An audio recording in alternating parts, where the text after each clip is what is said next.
কোথায় ঠিকানা কোথায়? দেশের বাড়ি ফরিদপুরে। ফরিদপুর। আচ্ছা আচ্ছা। তা ভিডিওতে আসছেন কি আসতে বলছিল আসলে? কে আসতে বলছিল? আমি তো ভিডিওতে দেখছি অনেক মেয়েরা ইউটিউব করছে।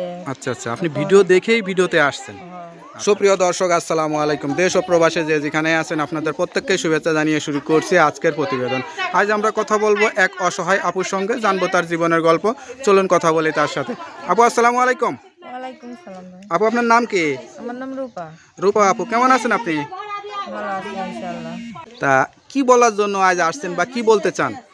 কি বলার জন্য আসছি আর কি বলতে চাই, আমি বলতে চাই যে আমরা খুব অসহায় মানুষ। আমার নানিটাকে নিয়ে আর চলতে পারতাছি না। আচ্ছা আচ্ছা আমি এখন মানুষের বাসাতে কাজ করি। কোনো ভাই যদি আমার পাশে দাঁড়ায়, আমার সহযোগিতা হেল্প করে, আমার সারা জীবনের সাথী হইতেছে, আমি সেরকম একটা মনের মানুষ চাই। কিসের অসহায়? আসলে আপনাকে দেখে তো কেউ বলবে না যে আপনি অসহায়।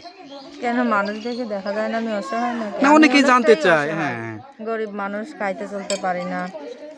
এখন আমার নানি মানুষের বাসায় আগে কাজ করতো, কিন্তু এখন সে অসুস্থ, সে আর করতে পারে না। এখন আমি সেই জায়গাটায় কাজ করি। কি করার ধরনের কাজ ওটা? মানুষের বাসাতে যেমন রান্না বাড়া, কাপড় ধোয়া, একটা সবই ইয়াং করি। মেয়ে, সুন্দরী বা অসহায় মেয়ে হয়ে, এই যে যুবতী মেয়ে হয়ে মানুষের বাসায় কাজ করলে তো নানান ধরনের সমস্যা পড়তে হয়, বা অনেকে অনেক ধরনের কথা বলে। অনেক বউরা বলে যে ইয়াং মেয়ে কাজে রাখলে বলে স্বামী নষ্ট হয়ে যায়। এরকম ধরনের কোনো সমস্যা হয় কিনা আপনার? না, এরকম ধরুন আমার কোনো সমস্যা হয় না। আমি একটা আন্টির বাসায় কাজ করি। আচ্ছা আচ্ছা। আর আমি তো বেশি লেখাপড়াও করি নাই যে কোনো চাকরি বাকরি করে খাবো।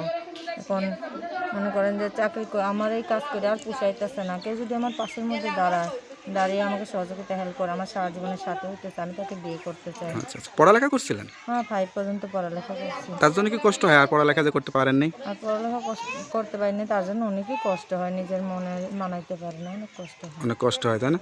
আপনার দেশের বাড়ি কোথায়, ঠিকানা কোথায়? দেশের বাড়ি ফরিদপুরে। ফরিদপুর। আচ্ছা আচ্ছা। তা ভিডিওতে আসছেন কি আসতে বলছিল আসলে? কে আসতে বলছিল? আমি তো ভিডিওতে দেখছি অনেক মেয়েরা ইউটিউব করছে। আচ্ছা আচ্ছা, আপনি এখন ভিডিও দেখেই ভিডিওতে আসছেন। হ্যাঁ, আচ্ছা আগে আচ্ছা। কখনো আসিনি। যাই, এখানে আসছেন, অনেকে মিথ্যা কথা বলে, অনেকে সত্যি কথা বলে, বিয়ে শাদী করে স্বামীর সংসারে গিয়ে অনেকে ভালো আসছে। না, যেহেতু আপনি অসহায়, বিয়ে শাদী করে স্বামীর সংসারে যাবেন, বিয়ে শাদী করবেন, দেখবেন ভালো থাকবেন। তা এই ভিডিওটা দেশ প্রবাসী বিভিন্ন জায়গার লোক দেখবে। আর কিছু বলতে চান তাদের উদ্দেশ্যে? আর কিছু বলতে চাই, যারা ভালো মন নিয়ে আমাকে ফোন দিবেন, কোনো খারাপ কমেন্ট করবেন না। দর্শক ভাইদের কাছে আমার অনুরোধ। আর আমি অনেক দুঃখে পড়ে আইছি, সুখে পড়ে আসি নাই। সেটাই পড়েন। সবে পরে সেটাই, ইনশাআল্লাহ। নামাজ কালাম পড়বেন, আল্লাহর কাছে দোয়া করবেন, দেখবেন আল্লাহ আপনার মনে আশা পূরণ করে দেবে। ঠিক আছে আপু, ঠিক আছে। ভালো থাকেন, দোয়া করি। আসসালামু আলাইকুম। হ্যাঁ।